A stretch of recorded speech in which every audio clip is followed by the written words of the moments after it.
everybody, it's Sean here from Worldwide Red Show. Listen, if you're new, do me a favor, hit the subscribe button, get involved. You already know what time it is. Give me a thumbs up. Get in the comments. Let me know what you think about this video. Let me know what you think about the performance. Listen, we are here for a quick match reaction for Manchester United 3, Southampton 2. Listen, guys, I am buzzing over the result. I had a feeling we were going to come back into the game. However, I just want to talk about this game for a minute and just keep it 100%, because I had zero intention at halftime of speaking about our manager during this game. So I'm gonna talk about this game in halves, and let's get it. So real quick about the game. Now, sorry, my reaction's a few minutes late too, by the way, but I was busy this morning, so I actually had to watch the playback. And I was just getting ready to jump into some other shows, but I'm like, you know what, I better not, because I don't want anyone influencing my opinions. Because I turned into one show just for a second, some guy tried to say Marcus Rashford was man of the match, and I almost threw my phone. So let's get into it. First half, we were good in spots, and we were really bad in spots. In the first half, there were times we were dominating the game. We should have scored. I would have bet my house and all this amazing property on Mason Greenwood finishing at least one of the two chances he absolutely should have finished. Something is wrong with Mason. I don't know if it's just being rusty because he hasn't been playing. I don't know what's going on. But I tell my team all the time, and my kids, because I'm a coach, I tell them we're scorers, not shooters. We're scorers, not shooters. That's what I teach my strikers. What do you mean by that? What I mean is that, listen, shooters shoot, and you got to shoot your shot. I get that. But when you're in scoring positions, sometimes you need to be a scorer before a shooter. That being said, there are sometimes scoring is about the team, not just me. I got to make the right pass, or I got to pick a corner. Shooters just blast away and hope to score. The fact is, when you hit the ball dead down the middle, right at the goalkeeper, they're going to save it a lot of times. There were a few times where Mason Greenwood, if he just slots the ball left or right, easily a goal. And so the second time, and both times was off mistakes by Southampton. The second time, he could have fed Bruno early, but I don't mind him taking the shot there, especially if he hits one side or the other, hits it right dead down the middle at the keeper. Keeper makes a decent save, but then the second save off of Bruno is a phenomenal save, and it just looks like it's not going to be our day. I'll say this, the only player today that I felt like was phenomenal from start to finish was Donny van de Beek. Donny van de Beek is saucy. On the ball, he's so tidy. Rarely does he make bad touches. Rarely does he make bad decisions.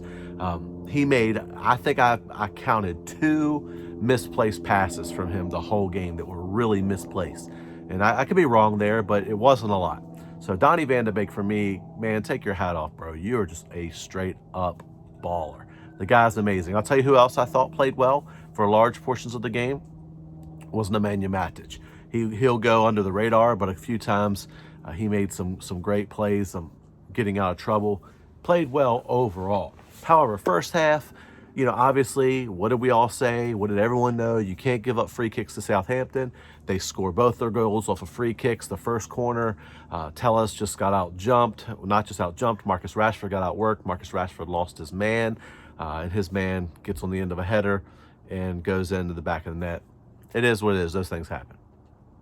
Then we lose the ball in the midfield. Possession breaks down. Fred with a terrible tackle to try to put that tackle in at the edge of the box there. You can't give up free kicks to Ward-Prowse there.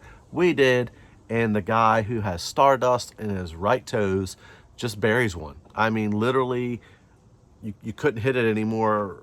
You couldn't hit it better. I mean, it was literally right inside the corner of the post, and, that's 2-0. Actually, right after the first goal, I believe it was Kyle Walker-Peters had a deflected shot through the legs of Telles, who I thought Telles had a pretty good game overall as well. So I'm not going to slag him off any. But that could have easily went in. They hit the post. Game would have probably been over at that point. So first half is typical. This whole game is typical as to why we need a new manager, period. I mean, I'm excited we won. I hope we win everything, and I hope Ollie lifts a trophy. I'm all for it. But I'm going to tell you this. We are so inconsistent, up and down. And I had to sit there at halftime and listen to commentators rip apart our manager. These are non-biased people, allegedly. And so it's amazing how people will act like anyone who questions how we play is just some kind of moron. The fact is, when you looked at how Southampton was playing versus how we were playing, it was obvious. Matter of fact, one of the commentators said at halftime, what would that United team look like with Hasenhüttl as the manager? We shouldn't even be having those discussions. It's annoying. But here, first half, obviously we know we need to be coached better. But I'm going to say this. I don't believe the first half of Ollie's fault at all overall. Those players let him down. We play too much like individuals instead of a team. And it bugged me when I watched so many times where we throughout the game we were greedy. Marcus Rashford, one time he was probably offside. It had been called back for offside, but he could have played Cavani in for a tap in the second half. I don't want to get the second half yet. We'll get to that in a minute. But overall, I felt like the guys let Ollie down. And I'm going to tell you this. This game is another reason why you have to play Bruno Fernandes, and why the people that can't stand Bruno and the people that love Bruno are both right. You're both right. I'm tired of it. I'm going to call it, you're both right. The first half, Bruno Fernandes was terrible. He was terrible. And I love the guy. I mean, we wouldn't win without him.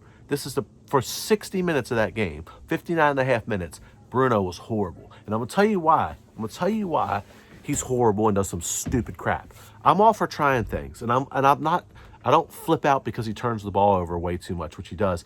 It's games like today where he's making terrible decisions. Let me give you an example. He had a give and go with Aaron Wan-Bissaka, right?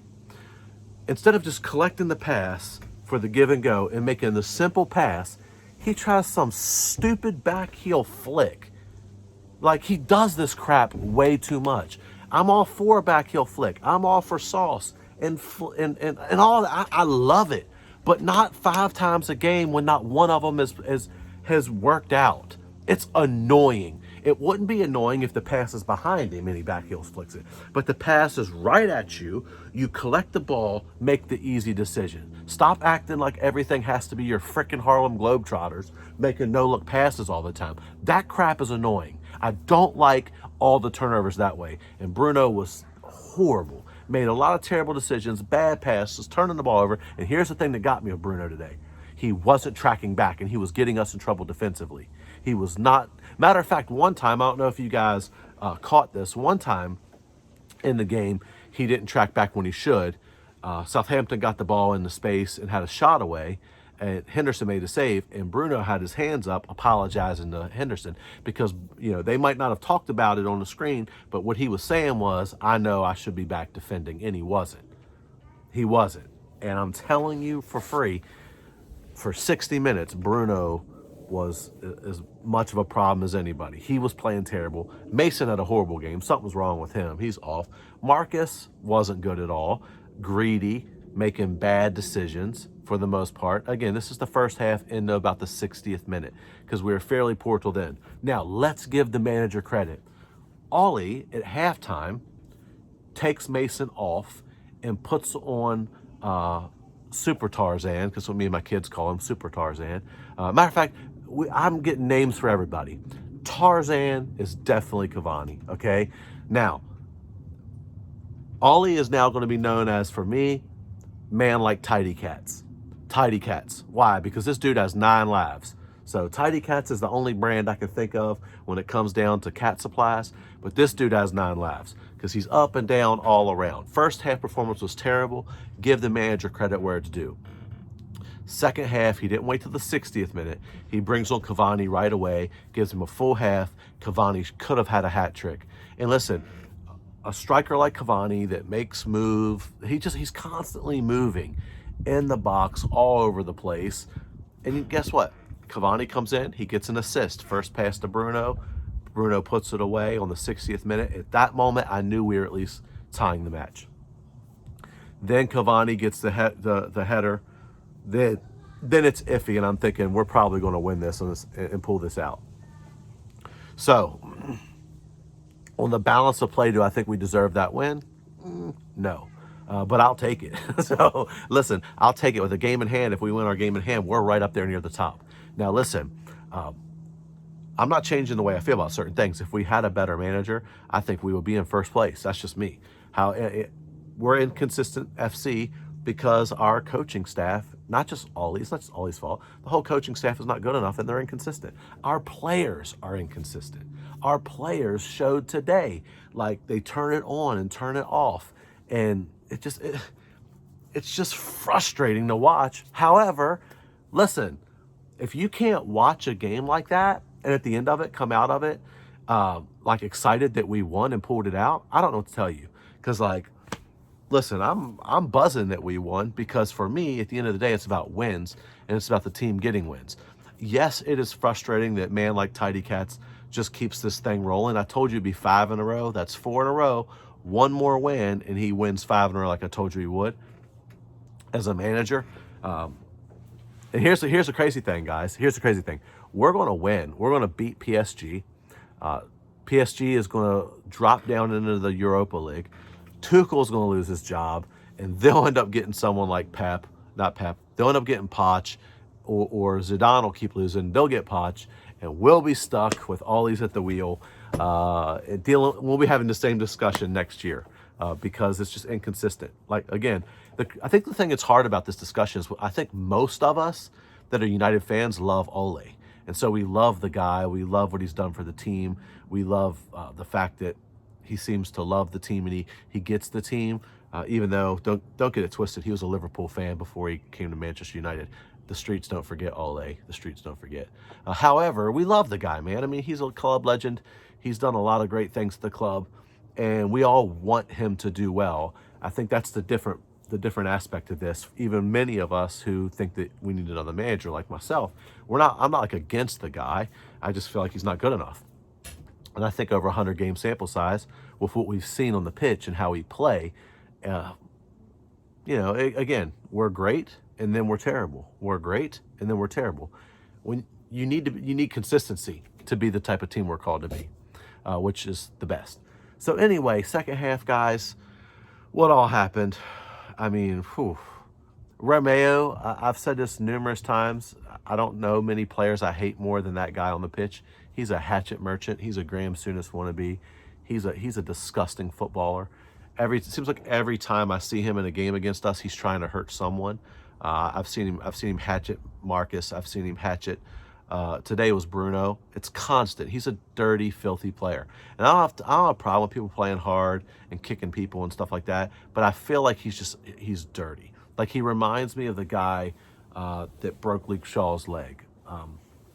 Hector. What is Hector's name? It is Hector, right? I don't know. He plays for Mexico. He's a disgusting person too. He likes to chop people down. So again, I got time for people fouling people and playing hard, but people that just seem like they're out there to hatchet merchant someone. It was obvious he left one on Bruno today, stomped on him, and then followed through with it.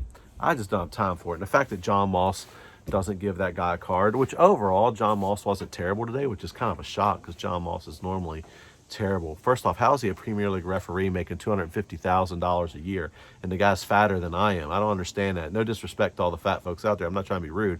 I'm just saying I know for me, I'm out of shape, right? I couldn't be out there running around Premier League matches. How's this guy keeping up? I don't know. Maybe I'm just being judgmental. Probably should edit that out, but you know I won't. Much love to all the fat people, by the way. I'm in your club now. It is what it is. So that's horrible saying it. Better edit that. Should I? No. Anyway, guys, at the end of the day, how did this match go? I don't know. I'm all over the place. It's just this is what supporting this team is. Supporting this football club right now is all over the place FC. It's like highs, lows, all over the place, where to go. We're just inconsistent FC. That's how we function. But anyway, I'm buzzing we got the win. That moves us up. Now we're on 16 points right now. We're 1 off of Southampton. I believe if we win our game in hand, we can be just right up there amongst the league leaders. However, if we don't start winning matches at home, none of this is going to matter. So it'll all, listen, at the end of Christmas season, we'll know what's going on. We'll see where we're at. So the way the league is this year, it's wide open.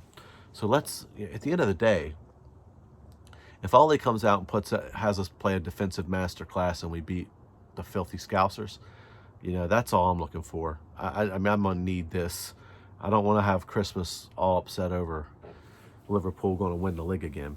So anyway, guys, let me know what you think. Like, subscribe, share, get involved. Let me know how you feel about today's match. My man of the match for me, overall, I guess you have to give it to Edinson Cavani because of the impact sub and what he did. But if I'm going to go on the whole of the game and what I watched, my eye test, Donny van de Beek for me is the man of the match. He was just immense. I mean, he's so good on the ball, rarely makes mistakes. Bruno does what Bruno does. He can even have a poor game and still, come up big when he needed to and score a goal. He almost scored one from outside the box in the first half from about 25 yards out.